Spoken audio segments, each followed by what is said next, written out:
kita masih dapat berkumpul dalam majelis jamaah subuh di hari pertama di bulan Ramadan. Mudah-mudahan Allah Subhanahu wa taala memberikan keberkahan kepada kita semua dan diterima puasa kita di hari pertama ini, dan tadi salat subuh diterima oleh Allah Subhanahu wa taala. Amin amin ya rabbal alamin. Hari pertama yang akan mengisi kuliah subuh di masjid kita yaitu tuan guru kita Al-Ustaz Kiai Haji Dr. Andes Anwar Sanusi. Oleh karena itu mari kita simak untayan-untayan hikmah dan ilmu yang akan disampaikan oleh beliau. Kepada beliau fa'alaihi falyatafaddal mashkura. Sallu ala Muhammad.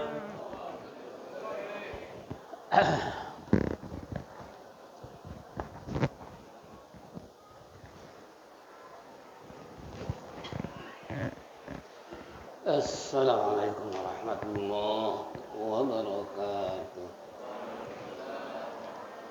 Bismillah, alhamdulillah. Alhamdulillahilladzi ja'ala syahra ramadana sayyida syuhur wa anzala al-Qur'ana kama anzala fihi Taurata wal Injila waz Zabur wa farada siyamahu wa dha'afa li shaimatil ujur wa tafaddala sama minun atla ajrun. Allahumma sholli wa sallim wa barik ala sayyidina Muhammadin wa ala alihi wa ashabihi a'immatil budur. Amma ba'du, faqala ta'ala fi kitabihil karim wa huwa asdaqul qailin. Ya ayyuhalladzina amanu kutiba alaikumus syiyam kama kutiba 'alal ladzina min qablikum la'allakum tattaquna ayyaman ma'dudat. Wa qala an-nabiy sallallahu alaihi wasallam man shoma ramadhana wa qama lailatal imanan wa ihtisaban ghufira lahu ma taqaddama min dzambi wa ma ta'akhkhara. Ma'asyiral muslimin wal muslimat rahimakumullah. Bapak-bapak, ibu-ibu, para shaimin dan shaimat yang saya hormati, sungguh dengan tidak terasa perputaran hari begitu cepatnya berputar sehingga kita kini berada di tanggal 1 Ramadan 1446 Hijriah. Alhamdulillah, Allah memberikan berbagai macam nikmat terutama sehat walafiat. Dengan itulah kita bisa duduk bersimpuh bersama-sama di tempat yang mulia dan sekaligus menyimak mendengar apa yang Al-Fakir ingin sampaikan dalam memanfaatkan waktu di bulan suci Ramadan. Karena sungguh beruntung dan bahagianya bagi hamba Allah dan umat Rasulullah SAW yang pandai memanfaatkan waktu yang Allah berikan. Betapa tidak, apalagi salah satu di antara hadis Nabi kita Muhammad sallallahu alaihi wasallam, al-jannatu mustaqatun ila arba'atin nafarin. Surga merindukan 4 macam manusia. Bu, pengen masuk surga? Pengen banget. Tapi udah pantas pe belum? Udah pantas pe belum? Kalau belum kira-kira gimana? Masuk enggak ke surga?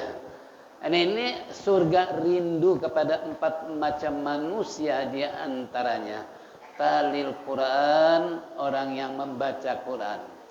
Yang kedua adalah orang yang istilahnya hifdzul lisan, yang bisa menjaga lidah.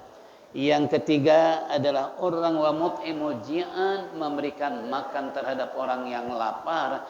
Yang keempat, shaum Ramadan, orang yang puasa di bulan Ramadan. Mudah-mudahan kita termasuk 4-4-nya. Amin.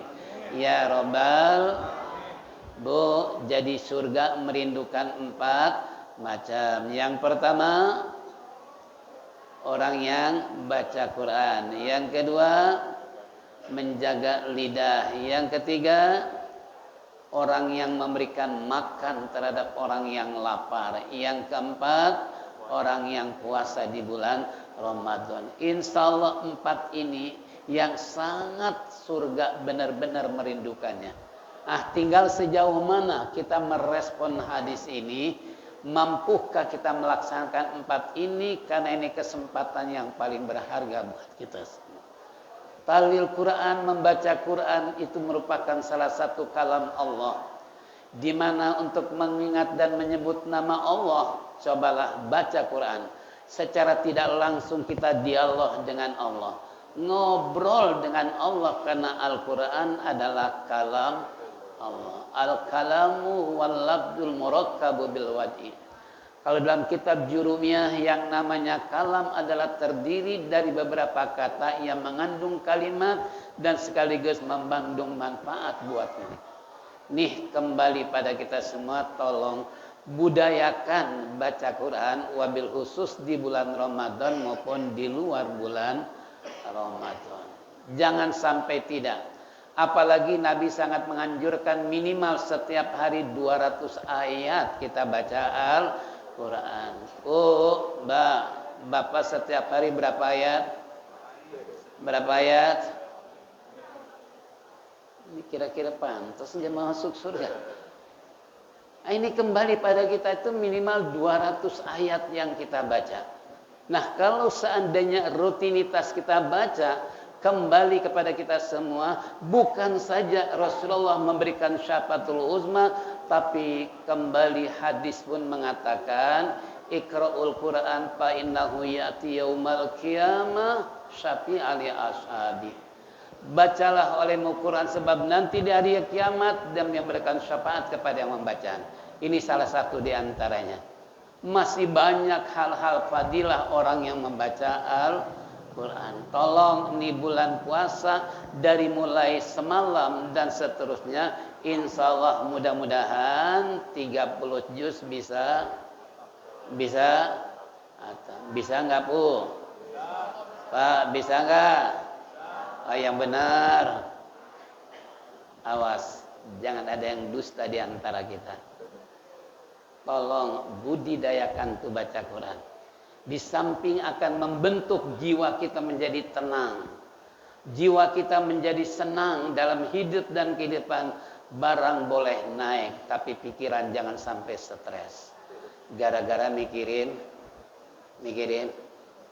Bu, mikirin apa Bu? Tuh, ibu-ibu mikirin pakaian kan. Ya Allah Rabbi. Telur aja udah naik, semua serba naik. Jangan dipikirin, supaya tenang. Alladzina amanu tatma'innu qulubuhum bidzikrillah, ala bidzikrillah tatma'innul qulub. Orang-orang yang beriman jiwanya akan tenang, jiwanya akan senang, tapi tidak bisa mereka tenang kata Allah kecuali yang selalu zikir kepada Allah, termasuk membaca Al-Quran. Wa nunazzilu minal Qur'ani ma huwa syifaa'un ma fis sudur wa hudaw wa rahmatan lil mu'minin. Kami turunkan Al-Quran yang mengandung obat penawar hati. Nah, ini dia. Jadi penawar hati bukan istilahnya udah beli baju lebaran sekian banyak, belum bisa dijamin pikiran menjadi tenang. Tapi kalau kita senantiasa zikir, apalagi membaca Al-Quran, sudah dijamin oleh Allah, orang beriman tidak akan bisa tenang kecuali yang selalu menyebut nama Allah. Apakah zikir atau wirid atau dia baca Quran, nih kembali kepada kita semua. Yuk budidayakan tuh membaca Al-Quran. Jangan sampai tidak. Setiap hari minimal seperti itu. Kalaupun tidak, cukup Bismillahirrahmanirrahim. Alif Lam Mim. Shadaqallahul azim. Berapa ayat? 1 ayat. Alhamdulillah. Nah, besok dzalikal kitabul la raiba fihi hudal lil muttaqin. Shadaqallahul azim. Besok kapan hatamnya kalau gitu? Kapan hatamnya kalau seayat demi ayat? Satu makro aja, satu ain belum tentu akan bisa 1 tahun full. Makanya di kalangan kaula muda, tolong manfaatkan. Anda biasakan baca Quran dan biasakan zikir pada Allah supaya jiwa kita menjadi tenang dalam situasi dan kondisi penuh dengan permasalahan. Nih, mari kita sama-sama. Ini yang pertama. Yang kedua yang dirindukan oleh surga adalah orang yang bisa menjaga lidah. Hati-hati, bulan puasa gosip bisa menghilangkan pahala puasa. Tahu gosip? Apa artinya? Gibah, ngomongin orang kejelekannya di belakang. Itu termasuk yang bisa khamsun yufatir lisoim. Ada 5 macam yang bisa menghilangkan pahala puasa. Di antaranya gibah wa namimah, termasuk gibah dan madu domba alias provokator. Ini termasuk yang menghilangkan pahala. Bagaimana caranya supaya jangan sampai gibah? Bu, biasanya yang suka gibah nih bapak-bapak apa ibu-ibu nih? Ngaku juga ibu-ibu ya. Kalau bapak-bapak kan jarang ngobrol. Kalau ibu jangankan istilahnya di posko, bertetangga pura-pura minjem sesuatu, padahal apalagi ketemu mau ke pasar aja masih sempat gosip tetangga. Alhamdulillah ibu-ibu sini kagak nggak beda. Bu, tiada artinya kalau kita puasa full 1 bulan gara-gara cuman gosip doang, itu pahala puasa menjadi hilang. Makanya kenapa Rasulullah perempuan diwajibkan untuk belajar menjahit, supaya perempuan jangan sampai keluar rumah. Orang kalau tukang jahit kira-kira pernah nggak keluyuran? Tiada hari yang dipegang antara jarum dengan benang. Kaki berjalan tek. Dari hari ke hari, apalagi ini bulan puasa, tukang jahit banyak order gitu kan. Ini kembali, itu Rasulullah mengatur tujuannya supaya perempuan jangan sampai keliaran keluar rumah dan seterusnya, sehingga dia antang di rumah sambil menjahit, membordir dan lain sebagainya. Nah, sehingga mulut tidak banyak bicara. Apalagi dalam hadis Nabi kita Muhammad SAW, salamatul insan fi hifdzil lisan. Selamatnya seseorang tergantung lidahnya. Lidah dia lebih tajam dari pedang, lebih nyaring daripada gendang. Itulah lidah. Berapa banyak orang masuk penjara gara-gara lidah.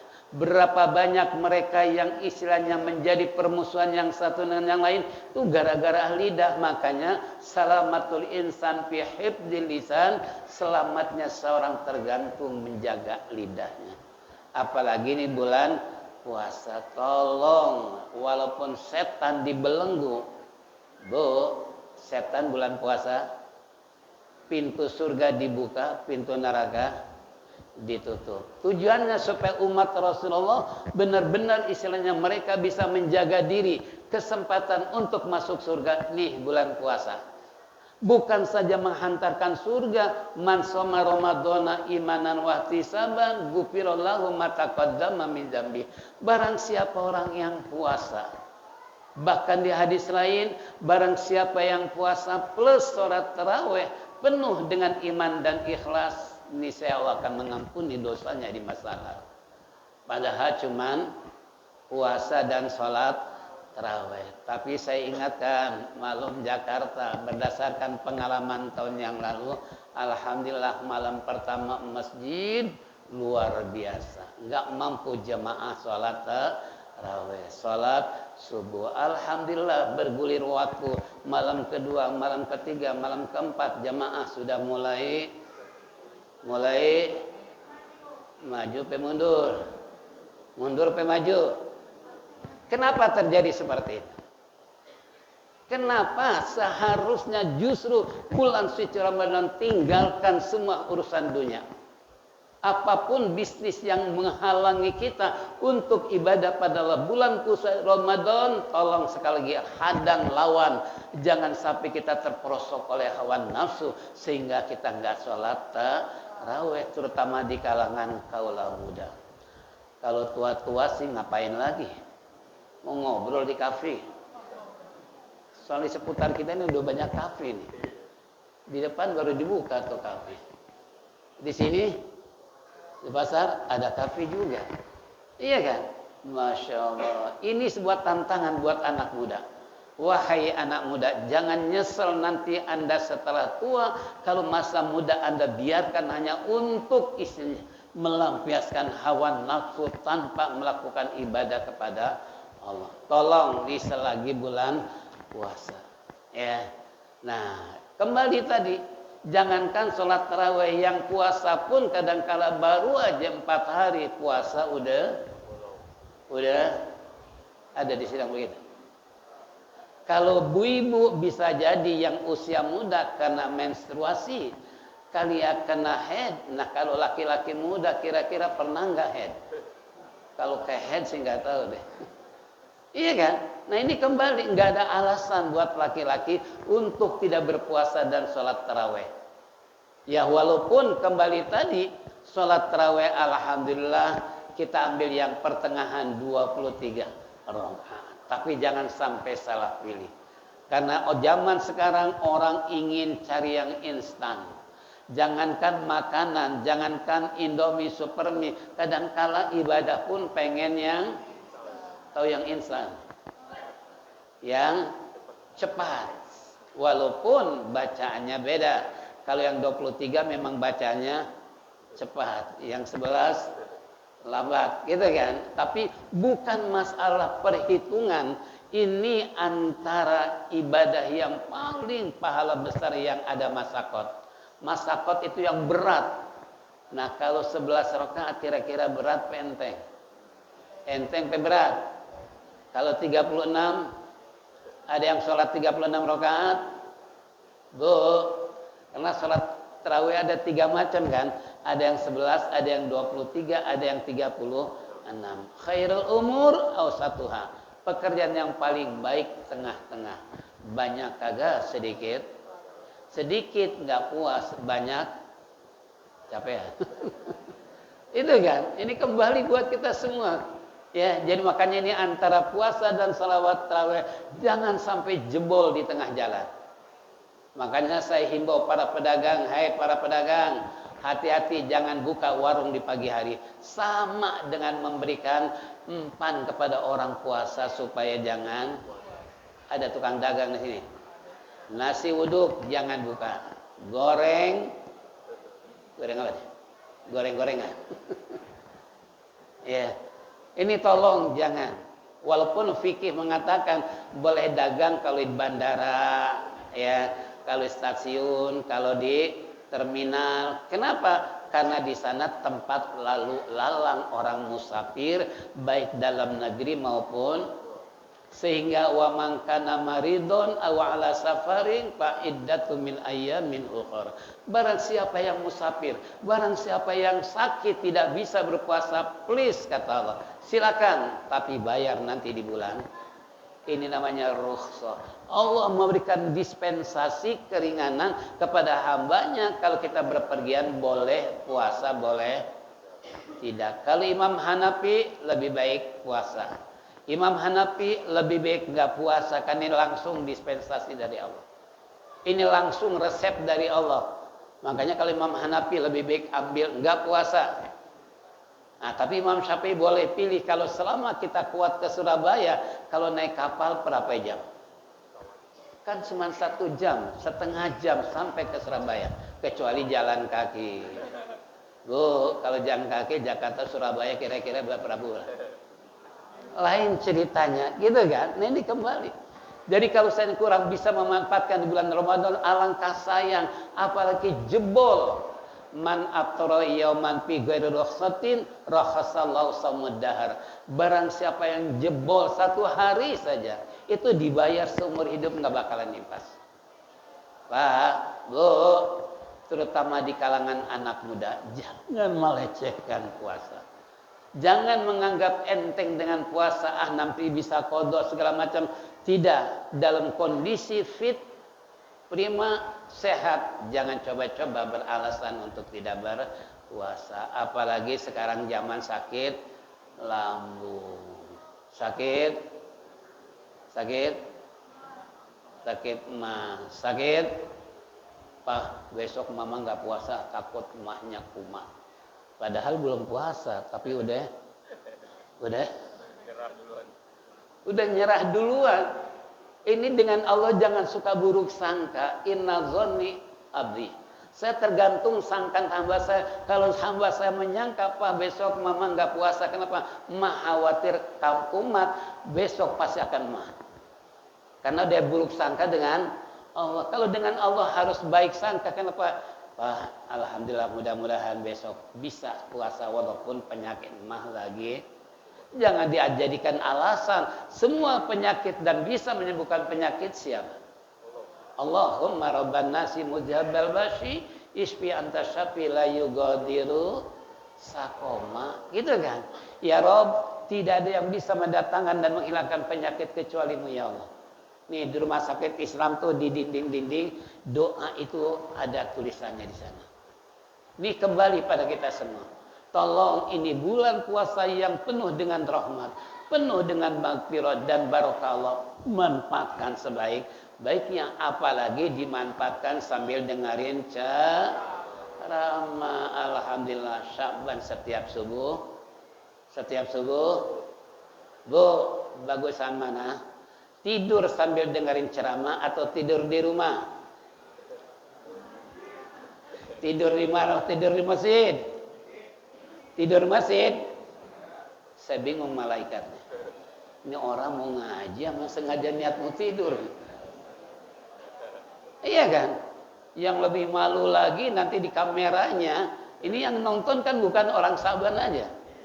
Sampai-sampai saya kalau ngaji di Paseban ada orang Bekasi. Pak Kiai, loh ente kok kenal aneh? Aneh suka lihat di YouTube kan. YouTube katanya. Iya kan? Nah kalau pas bapak lagi ibu lagi ngorok tidur, terus kena senteran, Pak Kiai ini siapa yang tidur? Loh, saya bilang siapa ini?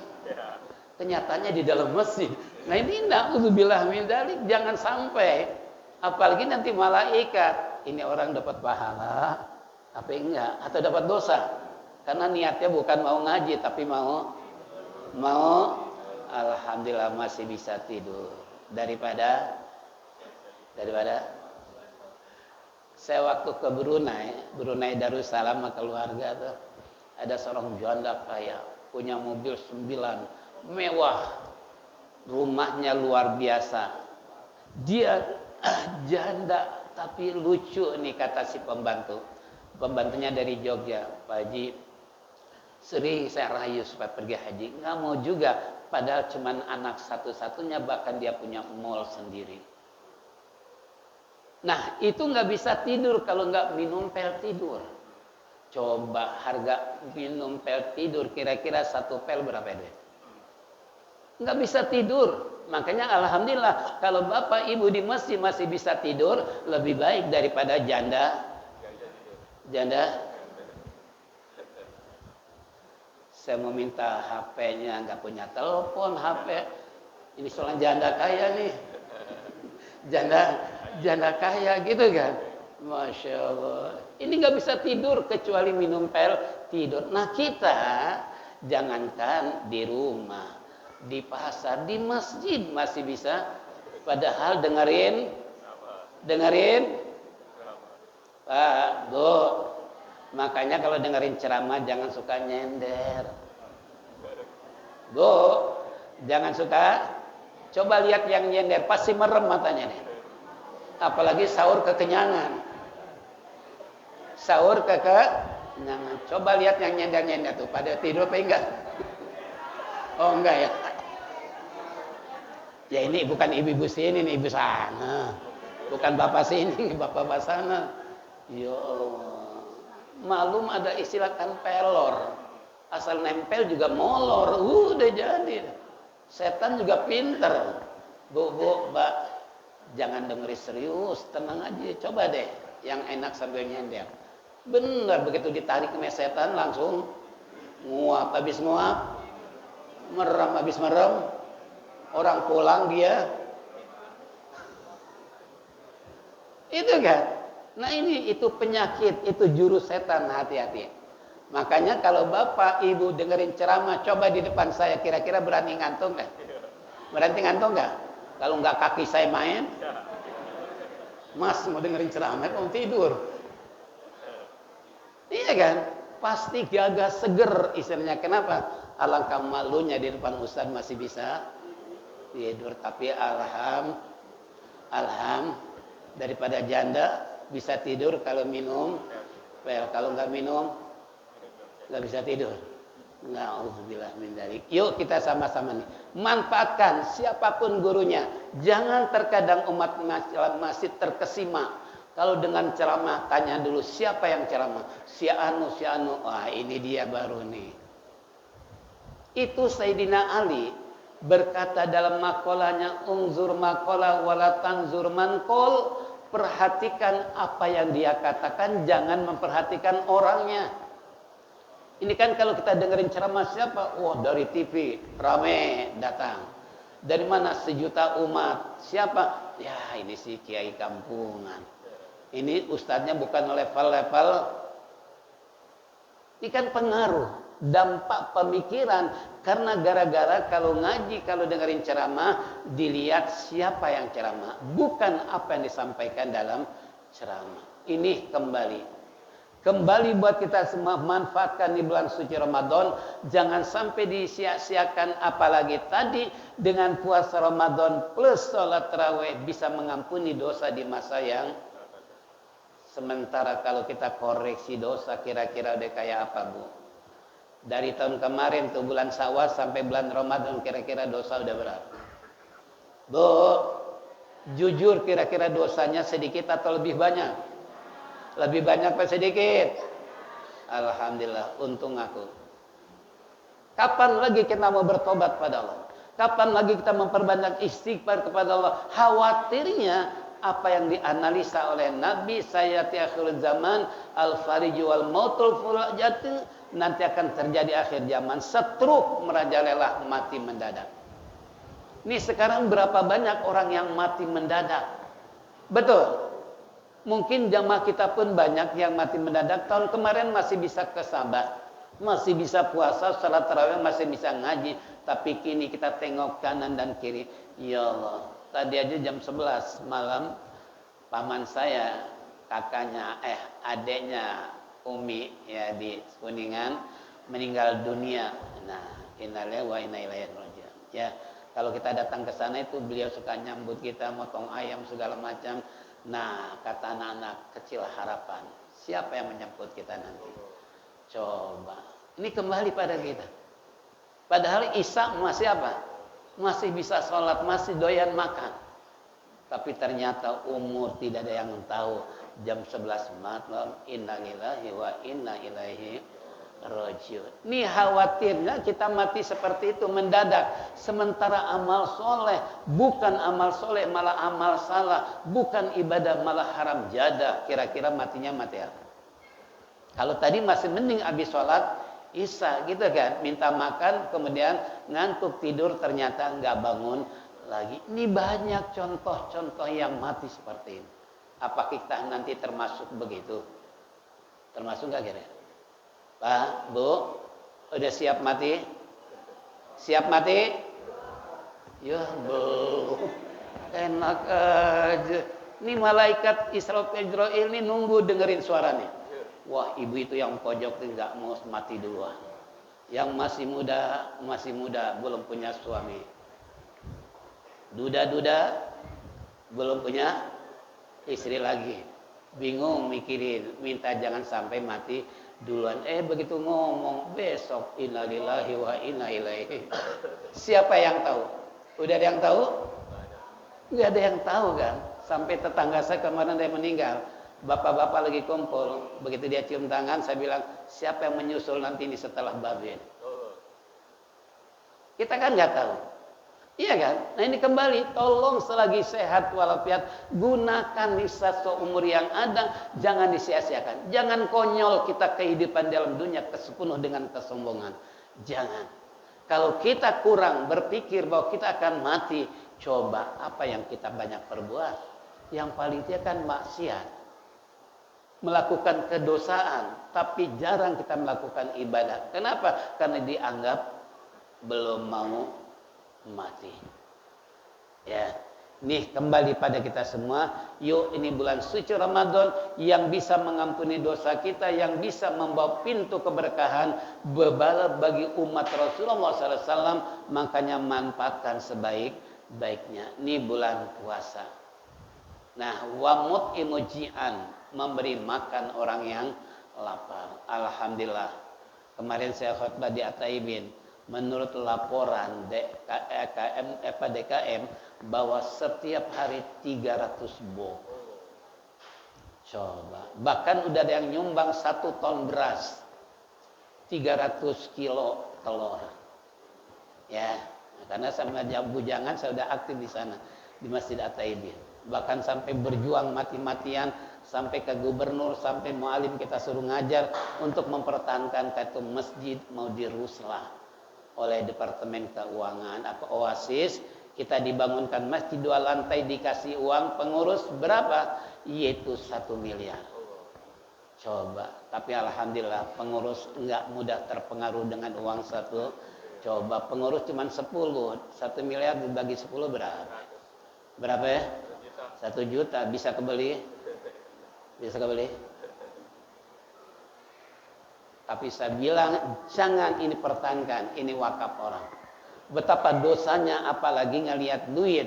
Yang namanya duit jangankan puluhan juta, ratusan juta dibawa ke mall pulang. Ini kerjaan ibu-ibu model begini. Tapi bukan ibu-ibu sini ya, maaf ibu-ibu sana. Bawa berapapun ke mall pasti pulang. Makanya saya suka nggak mau diajak ke mall. Kenapa?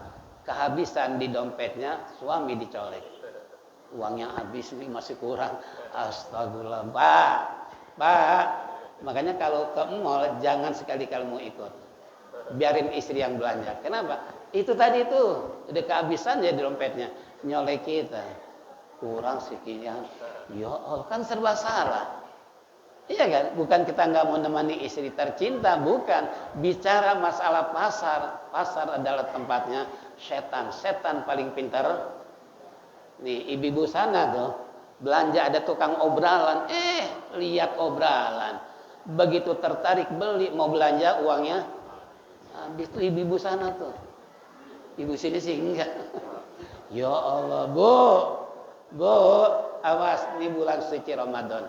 Godaan setan bukan berarti dibelenggu. Ya, karena godaan setan itu berjalan berdasarkan sirkulasi darah. Tahu sirkulasi darah? Darah mengalir di situ setan berjalan. Makanya kenapa orang puasa dibelenggu setan? Karena darah berjalan dengan tersumbat. Coba kalau perut kenyang itu darah cepat sehingga godaan setan semakin. Makanya kalau orang puasa hikmahnya setan itu berkurang. Kenapa? Tenaganya karena orang yang digodain lagi puasa, darahnya pelan-pelan jalannya, santai. Nggak percaya? Silakan. Bapak naik bis busway, nggak puasa, di pintu belakang ada perempuan cantik, kira-kira nyamperin atau berdiri di situ terus? Coba kalau lagi puasa, nggak bakalan. Disitulah bedanya, ya. Makanya kembali wa mut'imu ji'am, memberikan makan pada orang puasa. Kalau Ataibin seperti itu setiap hari, Saban setiap hari berapa orang? Pak, sekarang di masjid-masjid semalam saya ceramah di Al-Hijrah, dikoordinir siapa Bapak Ibu yang memberikan takjil silakan daftar. Nah, alhamdulillah Saban setiap tahun ini perbuatan yang bagus. Kalau bawa cuma 1 lontong 1 kan malu. Tapi kalau banyak, ini wa mut'imu ji'an, ya. Berikan makan pada orang lapar. Saya yakin apalagi Saban umpamanya bukannya sekedar istilahnya yang disebut apa? Yang disebut gober ya. Tahu gober? Golongan berkat. Kalau ada berkat aja luar biasa. Iya kan? Kalau nggak ada berkat, makanya Mas Agung suka cerita sama saya, Ustadz kalau ngajar alhamdulillah gorengan saya banyak kejual. Itu kan? Nah ini kembali tadi. Jadi membawa berkah sampai penutup pun tukang bubur pun, bubur kacangnya di dekat sama saya. Ustadz besok udah penutupan ya? Iya, ya dagangan saya nggak ini deh. Biasa 50 bungkus gara-gara penutupan tukang bubur aja, Bah. Ini kembali manfaatkan, tolong. Wamut imujian, nggak bisa tinggal daftar aja ke panitia. Hari ini sebulan sekian kali, insya Allah itu termasuk dirindukan oleh surga kalau ibu ngasih buka orang yang berpuasa maupun orang yang lapar kapan dan dimanapun. Tolong sekali lagi manfaatkan. Bagi mereka yang banyak duit, ini sekali lagi apapun sekarang tinggal mesen, tinggal kontak melalui HP. Tolong nanti malam Jumat Kliwon bawain 50 box masih. Langsung malam Jumat datang 50 box. Tapi ada nggak gini? Ada nggak? Ada. Alhamdulillah.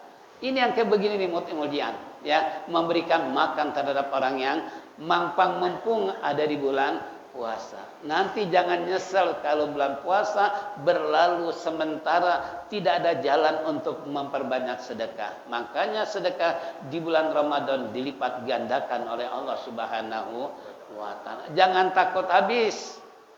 Ini kadang-kala berpikirnya utang hitung dengan Allah. Allah ngasih rezeki pernah ngitungin enggak? Bapak makan setiap hari berapa butir tuh beras? Bapak minum berapa liter tuh air diminum? Semua dari siapa? Dari Allah. Allah nggak pernah utang itu. Tapi kita terkadang mau ibadah aja masih utang.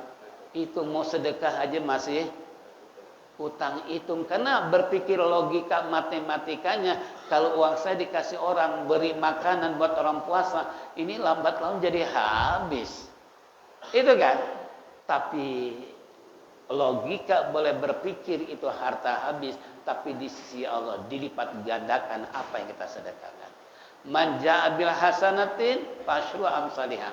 Barang siapa yang mendatangkan satu kebaikan dibalas 10 kebaikan. Jangan takut, jangan khawatir. Ya, lebih baik Bapak habiskan tuh harta belanja di jalan Allah, apalagi untuk aktivitas kegiatan Masjid Sambal. Saya yakin nggak ada satu pun yang sia-sia di sisi Allah. Allah akan balas berlipat ganda. Yakin, percaya. Jangan takut, jangan khawatir. Itu ada janji Allah dalam Al-Quran. Tinggal kita percaya apa tidak. Percaya apa tidak. Padahal ya ayyuhalladzina amanu kutiba alaikumus. Kenapa Allah manggil orang yang puasa orang beriman? Bukan ya ayyuhal muslimun, hai orang-orang Islam, berpuasalah kalian sebagaimana orang sebelum kamu. Kenapa Allah enggak menggunakan ya ayyuhal muslimun, tapi yang digunakan ya ayyuhalladzina hai orang-orang beriman. Ada apa ini? Apa perbedaannya antara mukmin dengan muslim?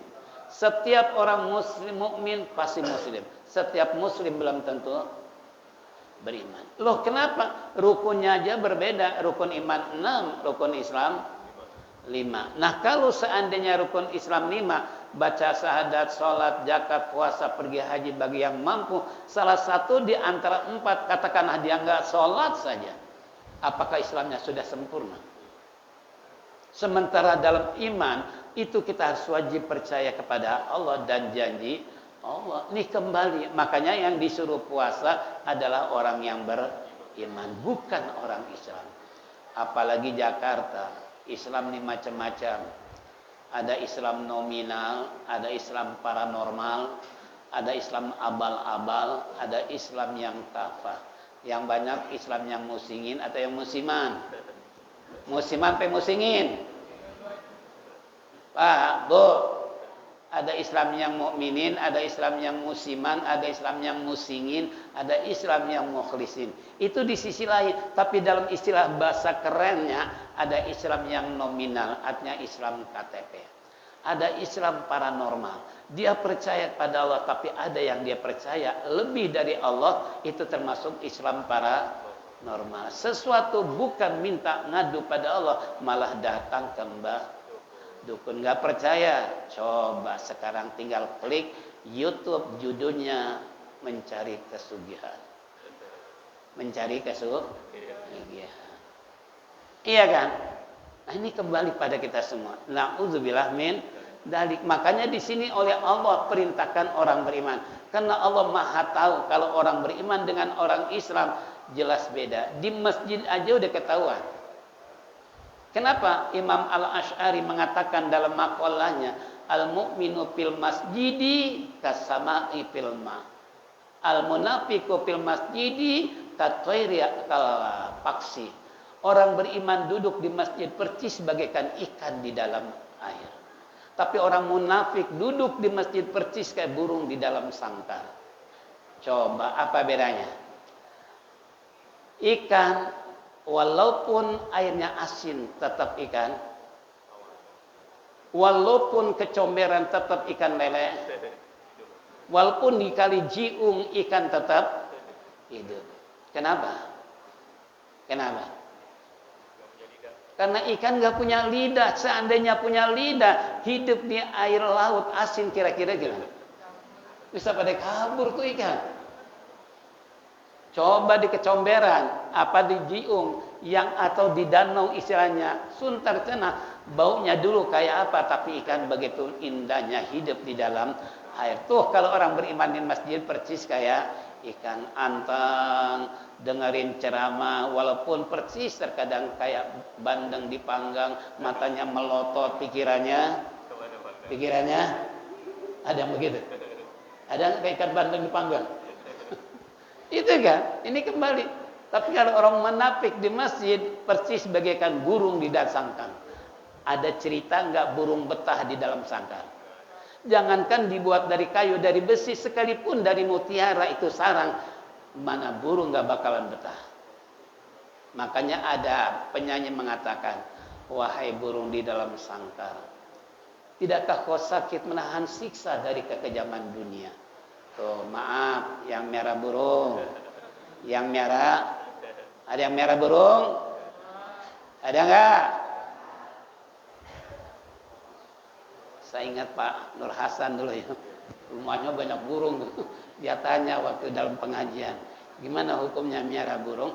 Ya saya nyanyi, wahai kau burung di dalam sangkar, tidakkah kau sakit menahan siksa dari kekejaman dunia? Tapi hendaklah kau bersabar, tunduk kepada Tuhan. Burung suruh tunduk sama Tuhan, orangnya nggak sholat. Ada di sini yang merah burung begitu? Ada nggak? Burungnya suruh sabar, burungnya suruh tunduk sama Tuhan. Yang punya burung, orang ke masjid dia masih mainin. Ada di sini? Alhamdulillah kagak. Coba renungkan tuh lagi. Tidakkah kau sakit menahan siksa dari kekejaman dunia? Ya Allah, berarti yang merah burung orang yang sangat kejam hidup. Itu kan? Nah, ini kembali pada itu. Kalau orang munafik duduk di masjid nggak bakalan betah. Maunya jangankan wiri, jangankan dengan ceramah, begitu salam aja langsung lantas jalan. Walaupun mungkin banyak keperluan yang lain, tapi kembali manfaatkan kalau ada pengajian ceramah subuh, jangan pulang sampai rumah pun ngapain? Tidur, dasar tukang tidur. Habis subuh tidur, habis zuhur tidur, habis asar tidur, habis maghrib tidur juga. Kalau gitu jangan pulang aja di masjid tidur terus. Itu kan, tolong jangan disalahgunakan. Tolong dengarkan, perhatikan di mana para tuan-tuan guru yang menyampaikan dakwahnya tadi, jangan sampai pulang. Pertanyaannya, ngapain pulang juga? Lebih baik tidur di masjid daripada tidur di rumah. Kalau tidur di masjid minimal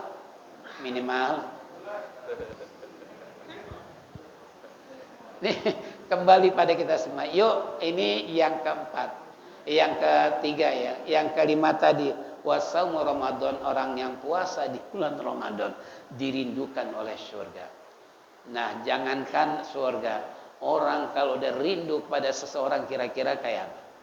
Ingat cerita dalam sebuah novel ya. Ceritanya apa itu? Majnun and Laila. Laila and Majnun. Ini si Majnun ini laki-laki nih.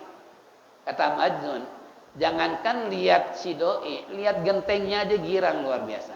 Itu baru gentengnya doang. Suatu saat dia begitu lewat di rumah si Laila, ada seekor anjing yang sedang nongkrong, digendong, dikira si Laila, nggak taunya Saking apanya tuh?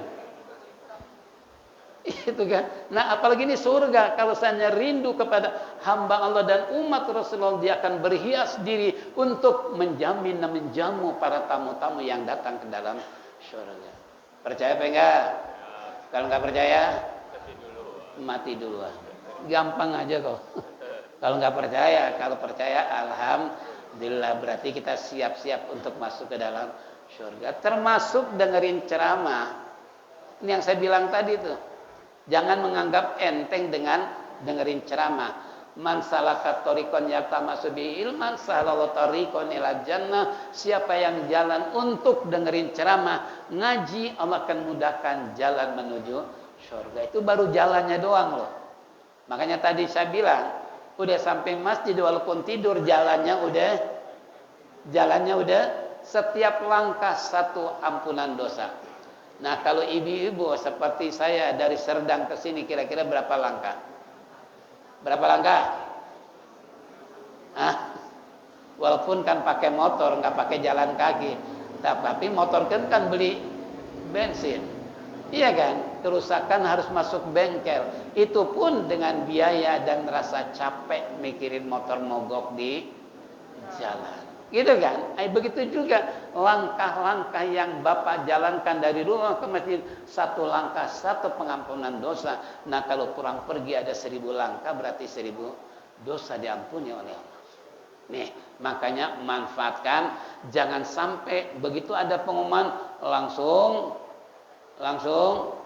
kita tidak ingin dikecam sebagai orang munafik karena enggak betah di dalam masjid. Tapi orang yang mukmin begitu indahnya di masjid bagaikan ikan di dalam air. Sekalipun kayak apa, ceramah walaupun sampai jam 10 siang, walaupun sampai jam sekian, umpamanya, jangan mikirin lama sebentarnya.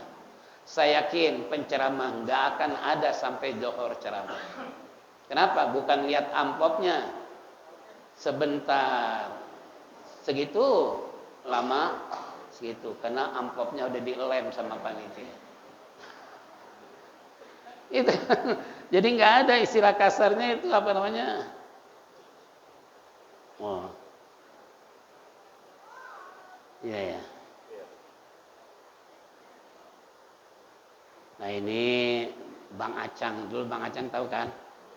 Yang gemuk merobot kita ini hal yang kelima yang meninggal di bulan Ramadan tanggal 1 persis.